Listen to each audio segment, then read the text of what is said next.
Welcome to Content Area Literacy. As you will learn in this course, all content area teachers play a critical role in helping students to learn, think, and communicate with texts.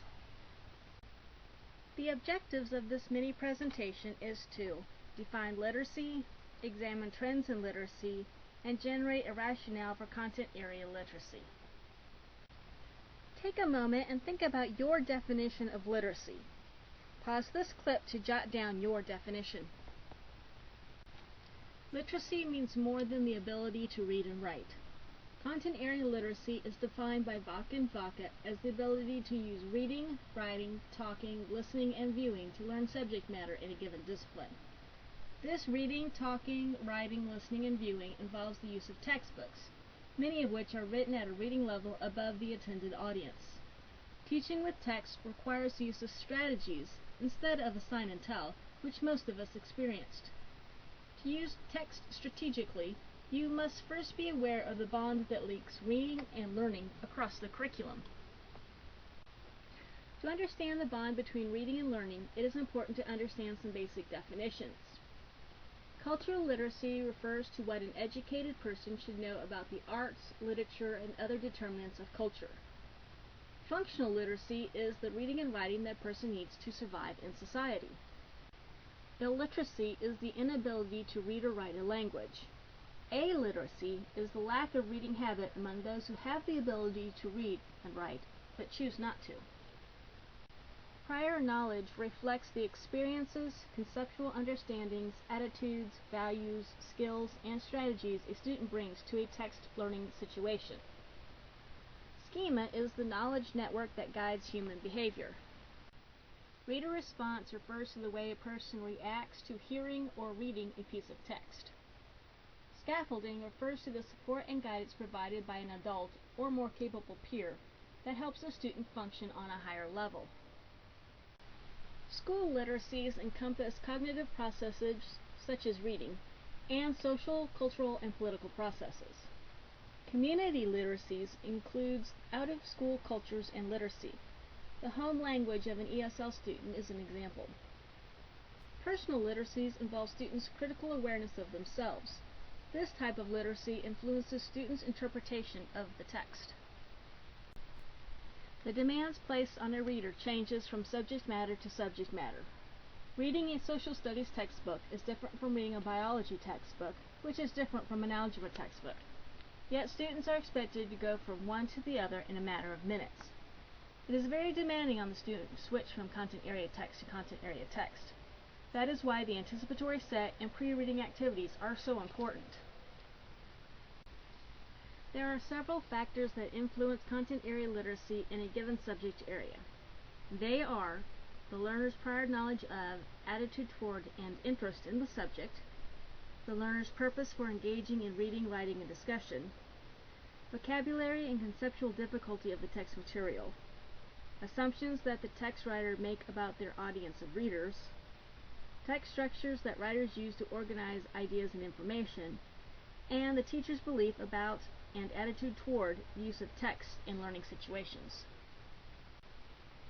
When skilled readers have difficulty comprehending what they are reading, they usually become strategic in a way they approach challenging and difficult text.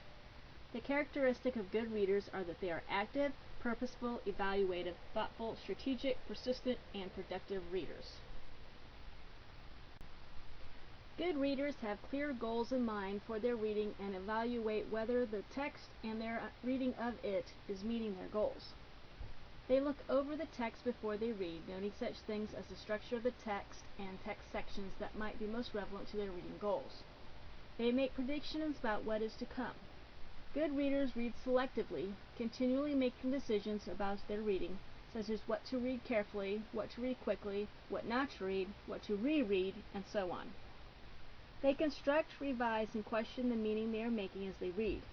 They try to determine the meanings of unfamiliar words and concepts in the text. Good readers draw from, compare, and integrate their prior knowledge with material in the text. Good readers think about the authors of the text, their styles, belief, intentions, historical, milieu, and so on. Good readers monitor their understanding of the text, making adjustments in their reading as necessary. They evaluate the text's quality and value and react to the text in a range of ways, both intellectually and emotionally. They read different kinds of text differently. They tend closely to the setting and characters when reading narrative text. Good readers frequently construct and revise summaries of what they have read when reading expository text. Finally, good readers think about text before, during, and after reading. As seen on this slide, there are 6 incorrect myths of good readers. They can read 1,000 words a minute or more with improved comprehension. They don't subvocalize. They read only the key words. They recognize words as wholes. They read groups of words as a unit of thought. They never look back. These myths are all incorrect.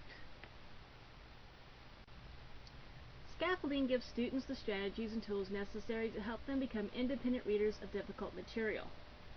Another definition of scaffolding is that scaffolding is a style in which teachers gauge the amount of assistance they offer to match the learner's needs. As the U.S. moved into the 21st century, teacher education programs began to include courses in literacy for all teachers, no matter their degree or content area, so they would know how to use reading and writing to facilitate growth and mastery of knowledge in all disciplines. Therefore, content area literacy has evolved to help content teachers increase their capacity to help students who struggle with literacy. That is why content area teachers of any grade have the responsibility to teach the literacy skills needed to read and write like historians, scientists, mathematicians, or literary critics. Using various reading strategies or skills in the content area has benefits for both the teachers and the students. While there have been literacy guidelines for elementary teachers for many years, in 1999 the International Reading Association developed 7 principles for literacy growth in middle and high school students. These principles are good for any grade level in the content areas.